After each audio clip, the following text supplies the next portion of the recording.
Vem cá, meu pastor.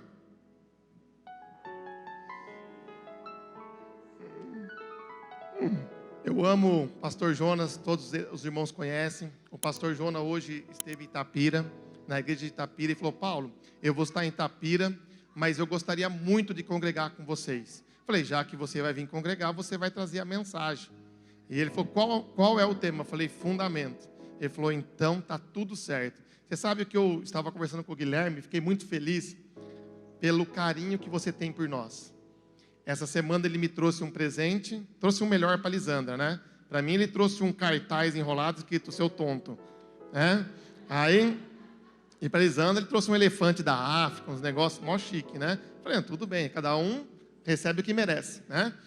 Mas o carinho, ele chegou para mim e falou assim: sabe de uma coisa? Quando eu vejo você, eu me alegro muito. Porque ele usou o texto de João: não há maior alegria do que essa, do que ver que os meus filhos crescem na verdade.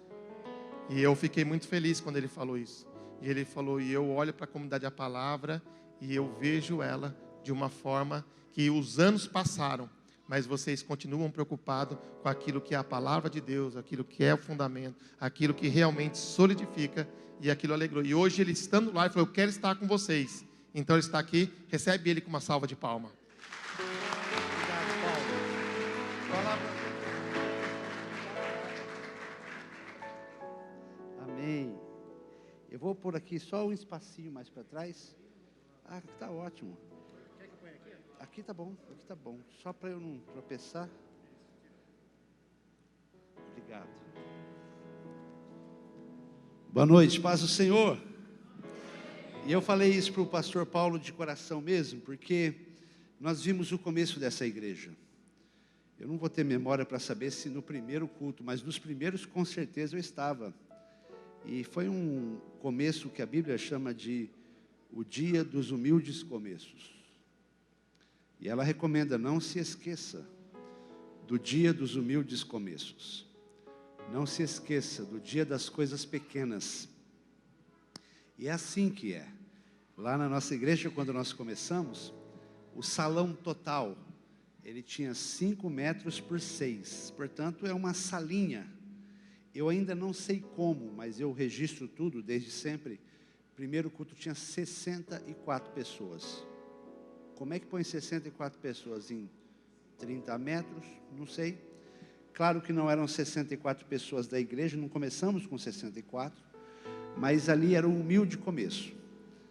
A caixa de som era emprestada, o microfone era emprestado. Também não sei porque alguém colocaria um microfone com caixa de som numa sala de 5x6, mas nós colocamos. O violão era emprestado. Escute, o tapete era emprestado e o banco era emprestado. Só o que não era emprestado eram as cadeiras, que já eram nossas, que ganhamos também. Assim é. Agora, se você for lá, você vai encontrar uma igreja, graças a Deus e pela graça de Deus, óbvio, abençoada, estabelecida, edificada. Não começamos a construir ainda o prédio próprio, mas já temos os 2 terrenos, porque a pandemia atrapalhou bem. Mas vamos construir, vamos tocar em vidas, em pessoas, porque eu estou falando da obra de Deus, não da minha obra. E aí quando eu vejo o Ministério da Palavra, já com 9 anos, e o Paulo fazendo uma campanha sobre fundamentos, isso aquece o meu coração. Outros tantos já teriam se perdido no meio do caminho, por motivos tolos, banais e passageiros. Mas depois de quase uma década, lutando pela palavra, pelos fundamentos, mas eu não vinha para pregar, eu disse: eu vou estar passando pela sua cidade, vou passar para dar um abraço e ver vocês lá no culto, já que eu vou estar passando. Aí ele falou para eu pregar. Eu falei: então manda o esboço. Aí ele mandou o esboço. Se a pregação for ruim, foi ele que mandou. Abra sua Bíblia comigo, por favor, no Salmo 11. Salmo 11. Pode abaixar um pouquinho. Daqui a pouco eu falo meio alto, pode atrapalhar. O Salmo 11 é um salmo fantástico. Você vai abrir comigo a sua Bíblia e vai ficar com ela aberta. Eu estava ouvindo a palavra que ele começou a dar, essa introdução, e eu cochichei com ele. Depois dessa palavra não precisa mais pregar. Palavra boa dessa. Salmo 11, você encontrou? Diz assim a palavra de Deus, é Davi quem está escrevendo, ele diz: no Senhor me refugio. Já começou e terminou bem, podemos ir para casa. Se você só pegar isso, e nós fomos para casa, estamos seguros. No Senhor me refugio.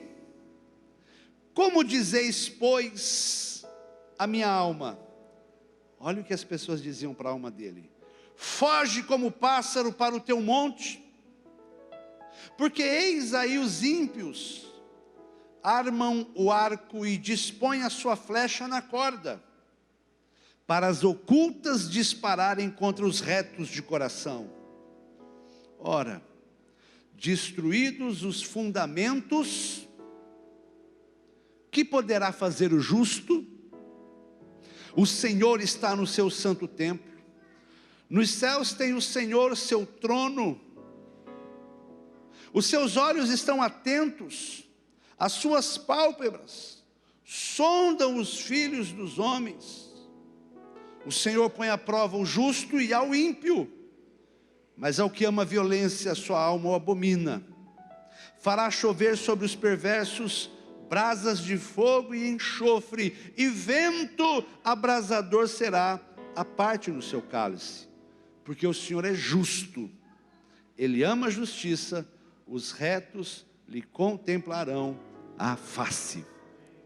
Fique com a sua Bíblia aberta ou ligada, põe a mão no seu coração, pede para Deus falar com você, mas não só hoje, nesse mês que vai ser mais do que especial, fundamentos. Você vai falar para Deus agora: Deus, fala comigo sobre coisas essenciais, não me deixa distrair com tantas vozes, com tantas propostas, com tantas ofertas.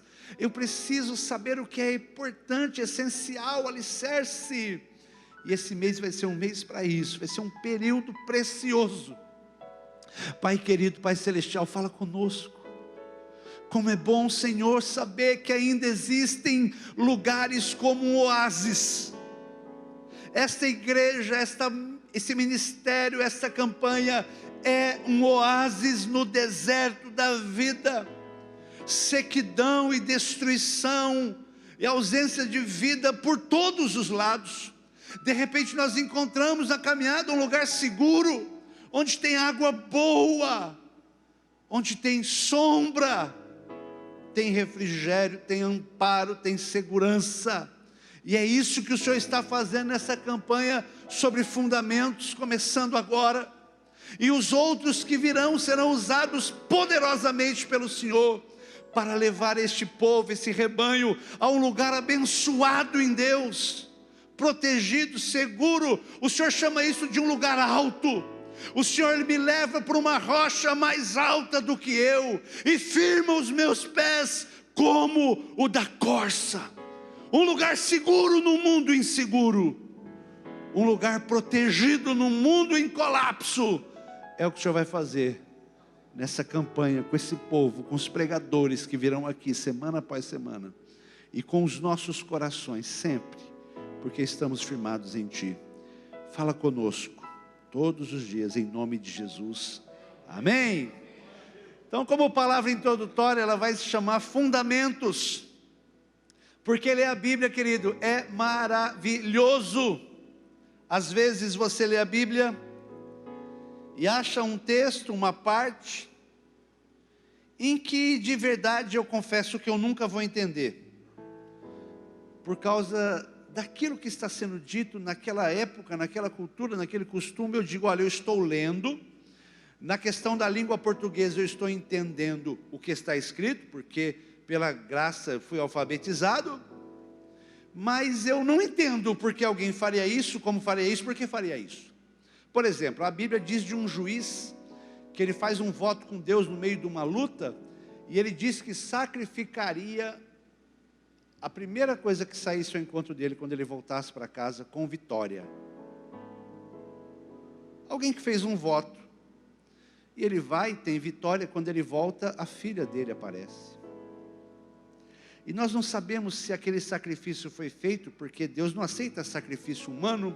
Há quem diga que ele proibiu a filha de se casar, então ela não pôde ter geração, o nome dela ia sumir, então esse era o sacrifício, ninguém sabe, mas eu leio aquilo, como não faz parte da minha época, da minha cultura, do meu costume, do meu jeito, eu leio e digo, leio e entendi a escrita, mas eu nunca vou entender isso aí. Outras vezes, quando eu leio a Bíblia, eu encontro algo que eu entendo, compreendo com a cultura que vivo, mas eu acho que nunca vai ser fato na minha vida. Então, para mim, aquilo é uma história com H. Aconteceu, acredito até nas vírgulas, mas para mim é só um fato registrado. Por exemplo, Moisés abrindo o mar. Eu não sei se você já tentou fazer isso por aí, eu já. Eu fui uma vez na praia, eu fui num lugar mais afastado para ninguém ver, né? Porque eu pensei, vai que não abre, vão falar que eu não tenho fé. Falei, abre! Não abriu nada. Aí eu voltei quietinho. Está escrito lá. Então eu acredito. Mas eu não acho que eu vou ver de novo um mar se abrindo e um povo passando em pé seco. É o que eu encontro na Bíblia, o que eu nunca vou entender. O que eu entendo, mas acho que não vou ver mais. Ficou na história. Mas há momentos em que eu leio a Bíblia, e aí é como se eu estivesse lendo o jornal de hoje. É mais atual do que qualquer jornal de hoje. E esse texto de Davi, escrito há 2.600 e alguma coisa de anos atrás, é um destes. Ele pinta um cenário do que ele está vivendo, que é exatamente, infelizmente, e absurdamente a mesma coisa que nós estamos vivendo. Ele diz no versículo 3, ora, destruídos os fundamentos, que poderá fazer o justo? E aí vou usar a figura de guerra que o pastor Paulo lançou mão agora há pouco sobre os mísseis. A guerra de hoje é uma guerra inteligente. Só faz isso de jogar míssil à torta direita quem não tem planejamento, que é o caso dos países que são inimigos de Israel. Eu sei que você não é tão novinho assim, você deve se lembrar de guerras anteriores que foram importantes no mundo, como o Iraque, Afeganistão e etc. Como é que se faz guerra hoje? Hoje, graças a Deus, já nem é com tanto míssil, mas quando a guerra era com armas, a guerra se faz com inteligência. Você não vai lá jogar bomba em qualquer bairro, qualquer lugar, qualquer cidade. Você destrói as rodovias principais, você destrói o sistema de abastecimento de água, você destrói os lugares onde eles comunicam e transmitem energia. Então, com alguns bombardeios, você acaba totalmente com a infraestrutura de uma cidade. É isso que é guerra. A mesma guerra que estamos envolvidos, espiritualmente. Nós não saímos dando tiro à torta direita e o diabo também não. É uma guerra de estratégia e de inteligência. Onde é que você ataca? Se você cortar a água, cortar a luz e cortar a capacidade de transportar coisas, você acabou com um país. Os fundamentos. O que é fundamental? O que é o mais importante? Quando se atacam os fundamentos, o que é que se pode fazer? Muito pouco. E é isso que estamos vivendo na guerra que estamos vivendo. Do lado de lá, a empreitada do inimigo é atacar do lado de cá os nossos fundamentos. Por isso é excelente poder ver aqui, o pastor colocou as 5 solas da reforma protestante. Sola, traduzido em português, somente a graça, somente Cristo, somente a fé, somente as Escrituras, somente a Deus toda a glória. Em cima desses alicerces, dessas colunas, aconteceu a reforma protestante em 1517. E por causa dessa reforma, nós estamos aqui hoje. Já não estou mais de costa para você, falando em latim, mas eu estou de frente para você, falando na sua língua sobre as grandezas de Deus, e você tem uma palavra de Deus igualzinha a minha aí, e você pode ler, e você pode interpretar, e você pode orar, e Deus nos fez lembrar por esta obra, que o sacerdócio universal é de todos os crentes. Hoje você põe a mão e pode curar, você ministra a palavra de Deus, você leva a gente à salvação, você faz discípulos, o reino de Deus chegou, e se eu falo isso pelo poder de Deus, Jesus disse, então é chegado a vós o reino de Deus. Não precisa mais do pastor, claro que o pastor é importante, mas sem ele você pode ter uma experiência com Cristo da mesma maneira. Antes não, antes da reforma, era muito mais difícil. O que é que o diabo atacaria? Os fundamentos. Os fundamentos. Porque se ele atacar os fundamentos de um prédio, o prédio todo vem abaixo. Se você atacar os fundamentos de uma cultura como a nossa, judaico-cristão, então você vai pôr tudo a perder. Por exemplo, você já viu bombas chegando à família? Como é que se ataca o fundamento da família? O pastor Hernandes, que eu gosto muito, diz que cada vez o véu das noivas está mais longo e os casamentos mais curtos, porque o casamento é a base da família e a família é a base da sociedade. Sabe? Para fazer um casamento hoje é um trabalhão, mas para desfazer você vai no cartório e sai de lá descasado. Pode parecer simples, mas esse é um ataque aos fundamentos. Estão tentando tirar o dia do pai e da mãe da escola, porque pode alguém ficar chateado que não tem pai, não tem mãe. Parece simples, mas são os fundamentos. Estão atacando o que você acredita que é certo e que é errado.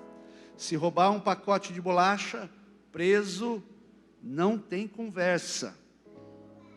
Mas se roubar o Brasil inteiro, solto, e tudo bem. O que é isso? É mais do que falar de A ou B, queridos. Nós não estamos falando de personagem A ou B, nós estamos falando de fundamentos que estão sendo atacados. Isso vai parecendo que não é nada, mas é tudo. Hoje fica difícil explicar para uma criança que o crime não compensa. Difícil, porque aquilo que sempre foi feito correto e excelente é atacado. E se isso ruir, vai ruir tudo. Política, família, igreja. A igreja foi atacada. Eu convido e desafio você a pesquisar de 10 campanhas que se pode achar hoje na cidade de Aguariúna. Quantas estão nos colocando de volta na palavra? Eu desafio porque eu ando por aí, pastor Paulo. Pela misericórdia e graça de Deus, eu vou por muitas denominações. É um presente de Deus para mim. E não é raro vermos pessoas indo para a direita, para a esquerda, como a Bíblia diz, não se desvie nem para a direita e nem para a esquerda. Há uma palavra de Isaías que diz que quando você estiver caminhando, uma voz virá atrás de ti, e ela vai dizer, este é o caminho, nele andai. E eu reforço que depois de 9 anos, vir aqui para falar sobre fundamentos, para mim é um presente. Mas o que o salmista está dizendo é uma pergunta muito atual, porque estamos vivendo. Se forem destruídos os fundamentos, como no nosso caso estão tentando destruir os fundamentos, o que poderá fazer o justo? E a palavra não é o que poderá fazer, a chave está aqui. O que poderá fazer o justo? Até porque quem não anda com Deus pode estar no mesmo metro quadrado que você. Uma é a regra e a lei para quem anda com Deus, e outra é a regra e a lei para quem não anda com Deus. Pode não parecer, mas são 2 reinos diferentes. O que vale para o mundo, querido, é enganar, trapacear, levar vantagem, sair na frente, deixa isso para lá. O que vale para o reino de Deus são as leis, as normas e as regras de Deus.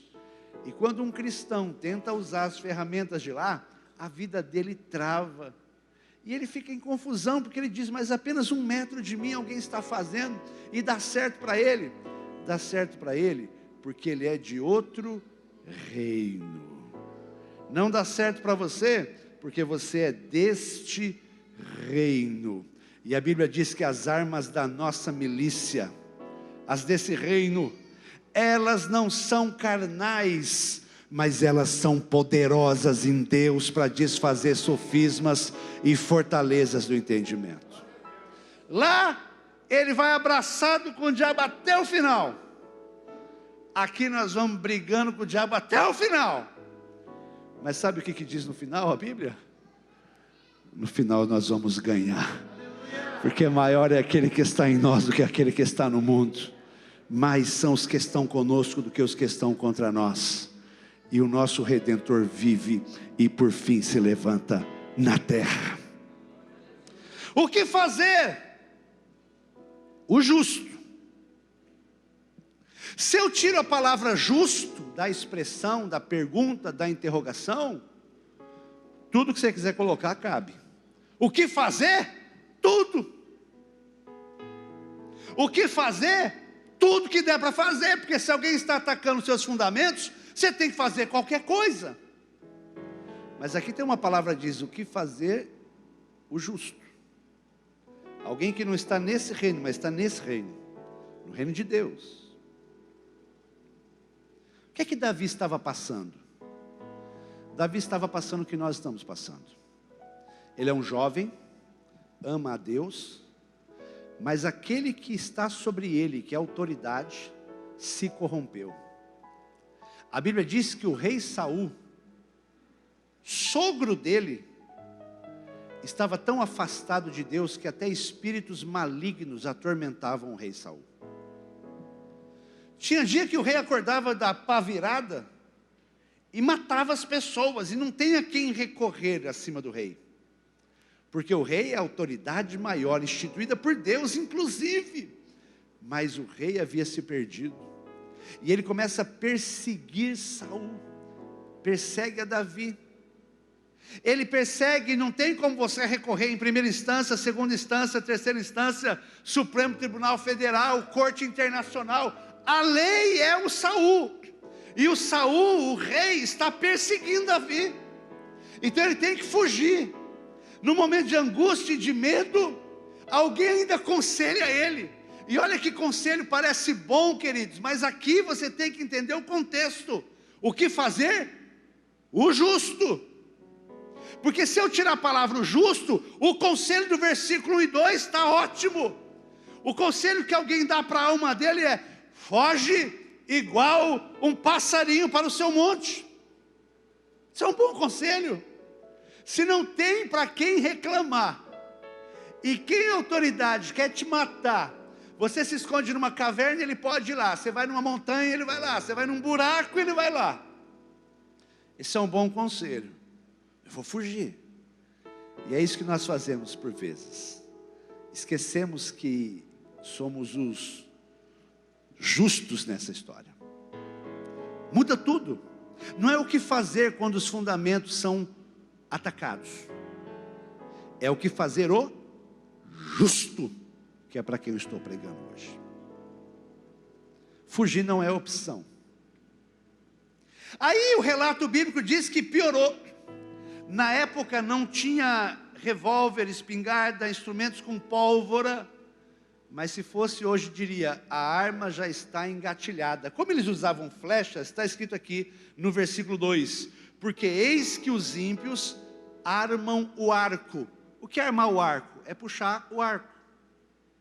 Armam o arco e já colocaram a flecha na corda. Amigo, já armaram para você a cilada. Dá para piorar? Dá para piorar. Versículo 2 ainda: para as ocultas dispararem contra os retos de coração. Essa é uma cena terrível. Você vai reclamar para quem? Se quem deveria ser o defensor do justo se tornou o perseguidor do justo. Você vai gritar para quem? Se quem deveria proteger os retos de coração, de fato é quem está puxando a corda e colocando a flecha para as ocultas atingir os retos de coração. Ainda bem que o culto não acaba aqui, porque fica depressivo esse negócio, né? O que eu vou fazer? A primeira coisa é você entender que você é o justo desse texto. E quem é o justo desse texto tem um recurso que ninguém mais na terra tem. E aí o Davi dá 2 conselhos, eu vou ser rápido. O primeiro conselho dele está no versículo 4, você consegue ver comigo? Ele diz: o Senhor está no seu santo templo. Nos céus tem o Senhor seu trono, e os seus olhos estão atentos. As suas pálpebras sondam os filhos dos homens. Ele está dizendo que Deus não é pego de surpresa. E eu quero dizer que você precisa se lembrar que Deus está no controle de todas as coisas. Oh, como é difícil lembrar disso quando a arma já está engatilhada. Quando o noticiário diz que de madrugada, e infelizmente está sendo comum no Brasil, há uma votação que entrou pela madrugada. Como assim de madrugada? Armaram de madrugada a arma, colocaram a flecha para nos pegar distraídos. Vou reclamar para quem? Se a última instância tem sido a geradora da perseguição. Vou fugir? Não. Davi, o que é que você me aconselha? Eu te aconselho a se lembrar que Deus está no controle de todas as coisas. Eu te aconselho a se lembrar que Deus não é pego de surpresa. O problema é que o Hernandes Dias Lopes também me ensina que nós somos a geração que não contempla mais. Nós temos uma pressa tão maluca que nós quase transformamos a experiência com Deus na experiência do gênio da lâmpada. É fato que a Arábia é perto de Israel, mas são coisas diferentes. A experiência do gênio da lâmpada é assim: alguém acha um objeto que é chamado lâmpada, é bonito, mas está empoeirado. E sem saber do que se trata, tenta limpar, só para ver o que achou. E quando ele esfrega aquilo, sai um ser poderoso, com a capacidade de resolver problemas, com a capacidade de dar coisas, com a capacidade de atender pedidos. É verdade que tem um limite, são 3 pedidos no máximo. Mas fala a verdade, como seriam bons 3 pedidos, né? Eu lembro a história que eu vi uma vez, eu não sei se é verdade. Tem mineiro aqui? Eu sou um candidato a ser mineiro. Eu gosto tanto de Minas, que eu quero ser mineiro. É mineira? Menina, eu não nasci mineiro, eu quero ser mineiro. Vou comprar um terreno em Jacutinga só para ser mineiro, se Deus quiser. Tem um endereço MG no meu comprovante. Diz que o mineiro achou uma lâmpada, conhece isso? Primeiro pedido, um queijo. Passou um dia, ele comeu, porque o mineiro come queijo rápido. Já no dia seguinte, esfregou de novo um queijo. Queimou 2 pedidos. Terceiro dia, esfregou de novo. O gênio já estava imaginando, vai pedir um queijo. E ele pediu um casamento, uma empresa boa, ficar rico para sempre.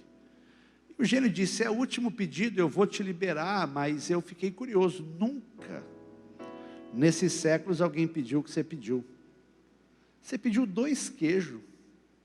Por que você não pediu 3? O mineiro responde: fiquei com vergonha do senhor. Mas ele ia pedir. Queridos, vamos voltar para o que vale a pena. A sua experiência cristã não pode ser uma experiência com o gênio da lâmpada. O Deus de Israel nem de longe é o Deus da lâmpada dos árabes. Mas alguns de nós começam a conversar com Deus, já vai logo para o pedido. Você vai em reunião de oração, sabe quem dirige o que fala? Alguém tem um pedido, como se ele viesse, a gente esfrega, atende e vai embora. Não, é o contrário. O Hernandes diz o seguinte: precisamos contemplar, porque quem escreveu o Salmo ensinou a contemplar. A palavra de Deus diz que Deus é aquele que mede o céu a palmo. Opa, olha o tamanho da mão dele.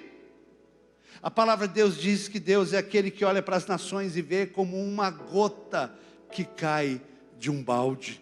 É muito pequeno perto do balde, o balde é muito pequeno perto dele, olha o tamanho dele. A palavra de Deus diz sobre o governo, o domínio, a sabedoria, o poder dele, a grandeza, a eternidade, tantas coisas. Então, se nós fôssemos mais contemplativos, como a Bíblia orienta a sermos, nós começaríamos a orar assim: Senhor, o Senhor é grande, o seu trono está estabelecido desde a eternidade, e ele não se abala. Passará o céu e a terra, os governos passam, mas o Senhor permanece para sempre. Você começa a contemplar, oh, a sua sabedoria, Senhor. O Senhor é quem lançou a sabedoria nos fundamentos da terra. O Senhor é Deus acima dos reis. Os reis e os príncipes se prostrarão diante da tua grandeza. Começa a orar assim, começa a lembrar quem Ele é. O poder, a eternidade, a criação, o céu proclama a tua glória, e o firmamento as obras das tuas mãos. O mar violento para quando o Senhor põe termo às ondas. Oh, como o Senhor é grande. Começa a orar assim, contemplar, lembrar. Aí quando você for pedir para ele ajudar você no licenciamento do carro, o seu problema ficou desse tamanho.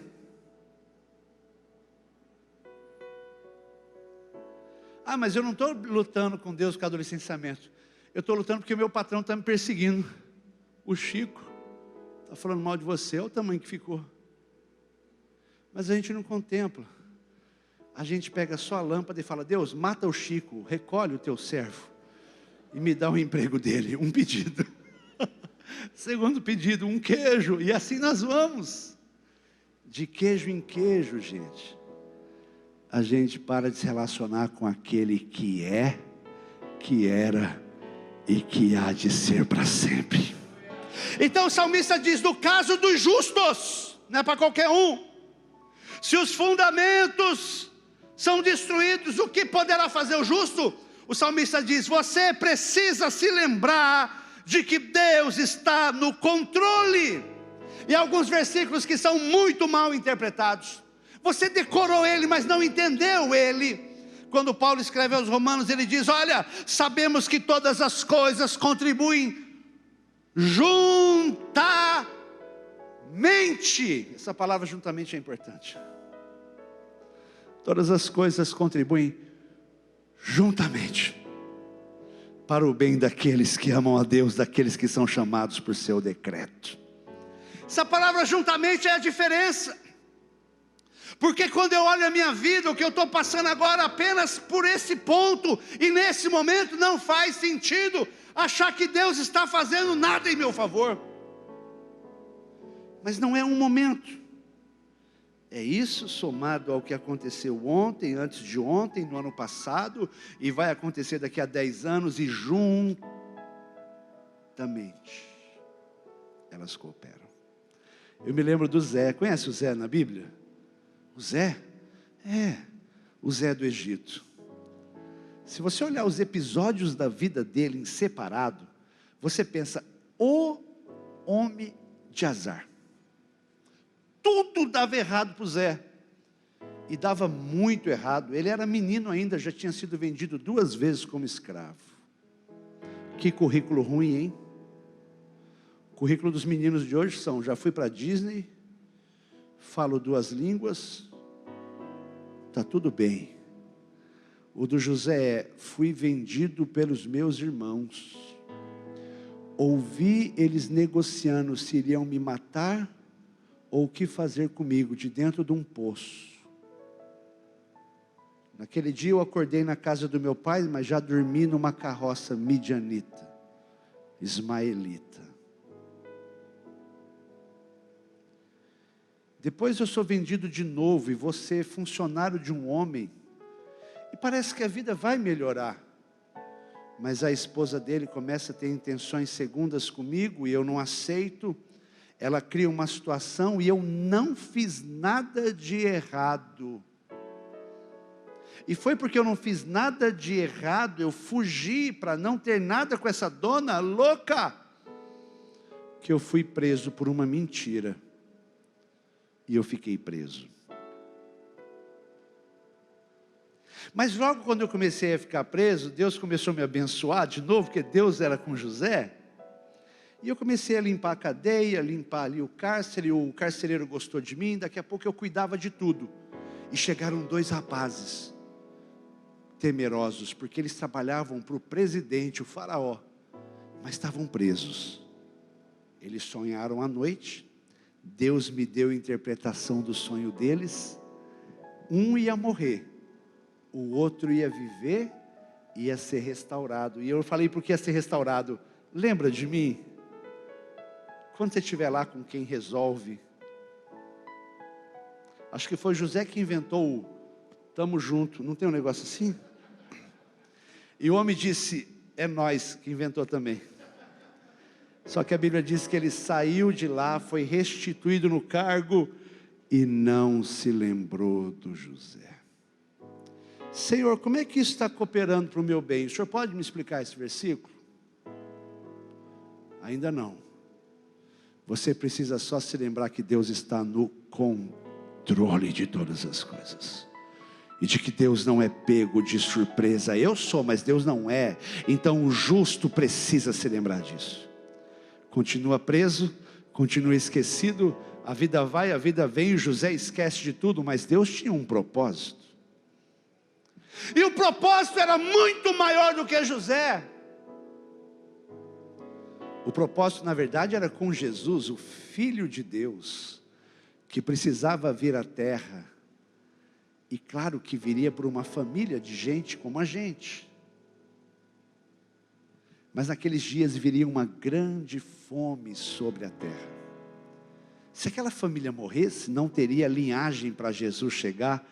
Se Jesus não vem, ele não morre. Se ele não morre, ele não ressuscita. Se ele não ressuscita, nós ainda estaríamos mortos em nossos pecados. Deus tinha um plano maior, então ele teve uma ideia. O José, ele dá um sonho para o faraó e ninguém adivinha o sonho. Mas aquele copeiro, quando vê o faraó triste, lembrou do José da cadeia lá de trás e disse, chefe, eu me lembro que naquele dia que o senhor estava triste comigo, o senhor me prendeu, e o senhor também mandou o padeiro preso, e nós 2 sonhamos. E tinha um moço na cadeia, que ele tinha um dom de Deus.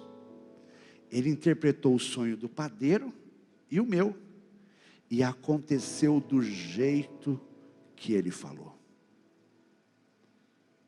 O faraó disse, então chama o Zé. Alguém bate de manhã na porta da cadeia e diz,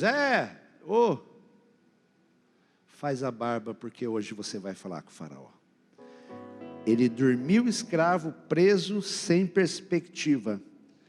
Acorda escravo, preso, sem perspectiva. Tem um encontro com o faraó, que não foi ele quem marcou. Interpreta o sonho de faraó. É Deus. A Bíblia diz que o faraó gostou tanto, que falou, vou te dar um anel. Autoridade. Depois de mim, você manda em tudo nessa terra. Vou te dar uma esposa. Pegou uma princesa, graças a Deus, deu para ele casar. Vou te dar um emprego e um carro. Pensa num homem que saiu abençoado. Dormiu casado, rico, funcionário público, sem ser demitido, e ganhou um carro. É o que está na Bíblia. Agora eu pergunto, você desenharia um plano assim para alguém? Eu não. Eu pelo menos tiraria o Zé da cadeia na hora que a turma esqueceu dele. Só que se Deus tira ele da cadeia, não tinha onde achar o José para interpretar o sonho, para revelar para o faraó.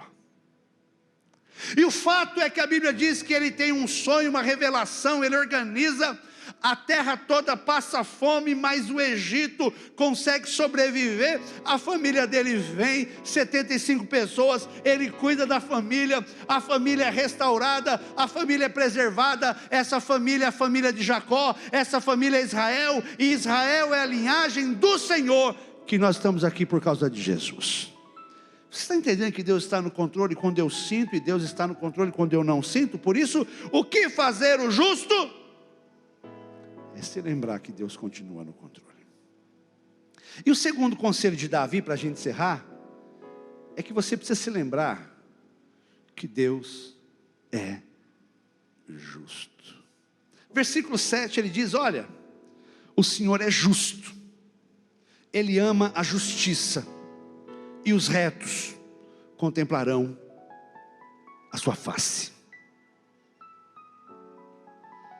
O meio do Salmo 11 diz que Deus vai provar os dois, o justo e o ímpio.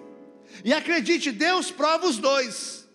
É que o objetivo de Deus ao provar um justo, e é o que está fazendo conosco, e é o que faz em todas as gerações, Ele prova todas as gerações, é saber se você vai ser reprovado ou aprovado. Deus não nos prova para reprovar, Deus nos prova para aprovar. Então Deus está nos provando nesse tempo, porque estão fazendo com que os nossos fundamentos sejam destruídos. E o que nós vamos fazer como justos? Nós vamos nos lembrar que Ele está no controle, e nós vamos nos lembrar que Ele é justo. E se alguém que é justo nessa terra é Deus, Deus é justo juiz. Querido, olha o que a Bíblia diz, que o ímpio vai ser provado e o justo vai ser provado. A mesma expressão que aparece quando se trata com ouro. O ouro, para ficar mais valioso, precisa ser colocado no fogo, e põe mais fogo, e quanto mais fogo você põe o ouro, mais você prova o ouro, e mais sujeira sai do ouro, mas o que fica muito valioso. É o que Deus está fazendo conosco. E só para te lembrar, quando um professor dá uma prova, ele fica em silêncio. Isso tem me ajudado tanto nesses dias. Às vezes eu vejo noticiário, eu falo, Deus, o Senhor está provando a igreja, o Senhor está me provando, o Senhor está provando a boa fé de qualquer pessoa honesta nesse país. Mas o Senhor está em silêncio? É porque o professor que já nos ensinou o caminho, ele fica em silêncio, vendo você passar pela prova. Mas Ele está ali, e vai dar tudo certo em nome de Jesus. Não faria justiça o juiz de toda a terra? Agora a tentação é se vingar, porque parece que demora, parece que não tem outra coisa para fazer. Eu gostaria de fazer algo, Paulo. Eu sou da geração que eu queria fazer algo, usar as minhas mãos, usar a minha força, usar a minha capacidade. Aí vem o salmista e diz, então isso aí é para quem é daquele reino ali do lado. O reino ali do lado opera na força do seu braço. O reino daqui opera na força do Senhor. Isso é difícil para nós. Mas o Salmo diz que uns confiam em carros e cavalos, tomam posse de arcos e flechas, mas nós faremos menção do nome poderoso do Senhor. É por isso que o povo de Deus caminha melhor de joelhos, é por isso que o povo de Deus vai bem quando espera, pois Israel no Senhor. Mas como esperar? Eu sou treinado desde sempre para fazer algo. Não tem nada que eu possa fazer? Tem sim. Se lembrar que Deus está no controle de todas as coisas. Tem sim. Se lembrar que Deus é justo. Não se vingue. Quando Paulo escreve aos Romanos, ele diz, não vos vingueis a vós mesmo, amados, mas dai lugar à ira, porque está escrito, minha é a vingança, diz o Senhor, eu retribuirei. Deus é tão justo, que se este microfone me fizer mal, e eu me vingar dele, quando eu orar para Deus fazer justiça, Ele vai responder, já foi feita, porque já sofreu a pena. É isso que Paulo está dizendo, eu não me vingo, eu dou lugar à ira de Deus, porque Deus vai saber retribuir o que isso aconteceu comigo. Minha é a vingança, eu retribuirei, diz o Senhor. Outra coisa que você está sendo tentado a fazer quando os fundamentos são abalados, é ficar nervoso. A gente fica irado. Você pode dizer à pessoa do seu lado, fica mais calmo, você está muito nervosinho esses dias. Eu tenho reparado em você, diga, eu tenho reparado. Tiago 1,19, sabei, pois, essas coisas, meus amados irmãos, todo homem seja, pois, pronto para ouvir. Como é difícil ouvir. Tardio para falar. Como é difícil não falar. Seja pronto para ouvir, tardio para falar, porque a ira do homem não produz a justiça de Deus. Eu quero que Deus faça justiça, mas eu não posso me vingar. Tenho vontade. Eu não posso ficar nervosinho, porque isso não vai adiantar nada para a justiça de Deus. A Bíblia diz em Lucas 18:7 que uma mulher viúva, e essa palavra é intencional, porque ela não tem quem possa defendê-la, não tem marido, não tem segurança, não tem sustento, ela não tem nada. Ela batia na porta de um juiz que é iníquo, ruim, corrupto, que não temia Deus e não temia os homens, e ela dizia, julga minha causa, e ele não julgava, e ele ia no outro dia, me ajuda, vê a minha questão aí. O homem era ímpio, o homem não temia Deus, o homem não temia ninguém, diz a Bíblia, Lucas 18, mas ela foi tantas vezes que um dia falou assim, eu vou atender essa dona, e o versículo diz, e Deus não fará justiça aos seus escolhidos, que clamam a Ele, de dia e de noite, ainda que lhe pareça tardio. Eu vim aqui hoje para dizer que vocês vão ter um período muito especial sobre os fundamentos, e muita gente vai te ensinar muita coisa preciosa, os versículos são maravilhosos, mas eu tinha que começar te dizendo, vim para te lembrar, que como justos que o povo de Deus é, você precisa se lembrar que Deus continua no controle de todas as coisas, e você precisa se lembrar que Deus é justo, Ele vai julgar a sua causa, Ele vai julgar corretamente. Eu sou tão treinado a fazer, mas o povo de Deus caminha melhor de joelho. Eu queria fazer. Deus fala, não faça não. Ora. Você vai caminhar melhor de joelho. O povo de Deus é tão outro reino, que qualquer pessoa quando vai para a guerra come, para ficar forte. Sabe quando nós somos mais fortes? Quando a gente não come. Está escrito ali, ó, jejum. É outro reino. Quer ficar forte no mundo? Coma. Quer ficar forte na presença de Deus? Não coma. O povo de Deus é outro povo. Ele supera obstáculos não quando pula, mas quando espera. Quero orar com você. Pode ficar de pé?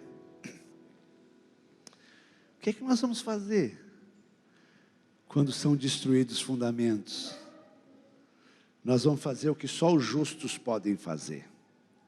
E por que só os justos podem fazer? Porque a Bíblia diz que havia um véu que separava o lugar que Deus ficava de onde os homens ficavam lá no templo do Velho Testamento. E que quando Jesus morreu, aquele véu, ele foi rasgado.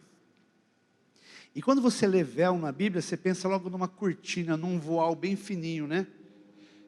Véu ali era uma cortina de couro de animal grossa. Não é essa mantinha leve que a gente põe na nossa cortina de casa. Havia uma separação entre Deus e os homens. Mas Jesus, Ele tirou essa separação. É por isso que nós podemos chegar com confiança a Deus. Como é legal quando você pode falar diretamente com o prefeito, é muito legal. O homem que manda na cidade vai te atender. Ah, que legal! Como é legal quando você pode falar com um deputado federal. É legal, ele pode levar a sua causa para a capital do nosso país. Como é legal falar com o dono da empresa que pode ouvir a minha causa e me ajudar. Agora deixa eu te perguntar. Não é muito mais legal poder falar com aquele que fez todas as coisas? O mundo está derrotado e ele está sentado no trono dizendo: eu permaneço inabalável. Todo o poder no céu e na terra. Sabe o que passa nos corações? É por causa desse recurso que os justos não fazem o que os outros fazem. O que fazer? Se lembrar que Deus está no controle e se lembrar que Deus é justo. Há uma canção antiga, não precisa nem tocar, porque acho que essa moçada jovem não vai conhecer. É da época de Pedro. Pedro cantava ela. Lá na Galileia, diz: é meu, somente meu, todo o trabalho, Deus está dizendo. Quem é dessa época de Pedro? Achei que era só eu. Pedro, Tiago, João, André, Felipe, Bartolomeu, está tudo aí. É meu, somente meu, todo o trabalho, Deus dizendo. E o teu trabalho é descansar em mim. Pode fechar os seus olhos? Quero orar com você. Talvez o seu coração também esteja aflito, tanta coisa ruim acontecendo. O pastor Paulo nos deu um relato aqui de famílias sendo destruídas, a fé sendo questionada, os fundamentos destruídos. O que fazer o justo?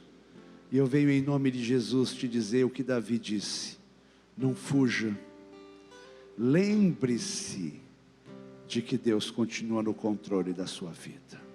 Lembre-se que Deus é justo e vai julgar a tua causa. Essa palavra é para você aí no seu lugar. Põe a mão no seu coração. Eu quero orar como se eu pudesse tocar em você. Caso você queira essa oração, coloque a mão aí. Pai querido, Pai celestial, em nome de Jesus. Passam os séculos e as gerações.